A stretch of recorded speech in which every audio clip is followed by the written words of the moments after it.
नमस्कार, मोदक माई प्रस्तुत मानसीज कुकिंग स्टोरीजमध्ये आपलं सहर्ष स्वागत आहे। आज मी बनवते हलीमची पेज, याला अळीवही म्हणतात। तर इथे आधी 2 ते 3 चमचे हलीम भिजत घातले, थोड्याशा पाण्यामध्ये, अगदी भिजेल एवढ्या, आणि ते थोड्या वेळात अगदी 2 ते 3 मिनटं म्हणजे 5 मिनटाच्या आतच ते छान फुलतात। आता इथे एका कढईमध्ये तूप घेतलं आहे आणि तुपामध्ये हे सर्व परतून घ्यायचं आहे, जे आपण भिजत घातलेले हलीम होते ते।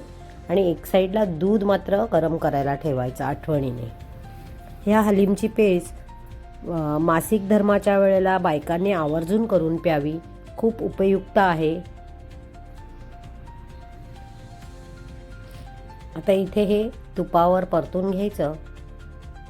तुम्ही ही पाण्यामध्येही बनवू शकता, जरुरी नाही की दूधच घातलं पाहिजे। पाण्यामध्ये करताना गुळाचं प्रमाण व्यवस्थित करून त्यामध्ये खोबरं, सुकं खोबरं घालायचं।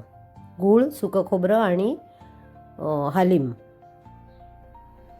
ती पण छान लागते, पण मी आज तुम्हाला दुधासोबत दाखवते। तर इथे आता गरम गरम उकळतं दूध घातलं आहे आणि आता त्यामध्ये आपण इथे ड्रायफ्रूट ऐच्छिक आहे, हवेत तर घालायचे, आणि वेलची पावडर, त्यानंतर ओलं किंवा सुकं खोबरं 2 चमचे, हे सर्व घालून छान परतून घ्यायचं। व्यवस्थित सर्व ढवळून घ्यायचं आहे आणि एकदा ही छान उकळली की मग गॅस बंद करायचा आणि वरून चिरलेला गूळ घालायचा आणि तो गूळ अगदी हलवून वितळवून घ्यायचा। अदरवाईज जर तुम्ही गॅसवर उकळवलं तर दूध फाटण्याची शक्यता असते।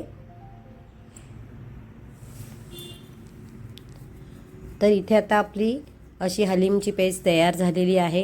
कशी वाटली सांगायला विसरू नका।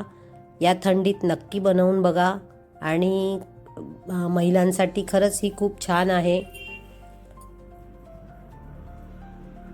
चला तर मग मानसीज कुकिंग स्टोरीजला तुम्ही पटापट लाईक, शेअर, सबस्क्राईब करा। आता इथेच रजा घेते तुमची।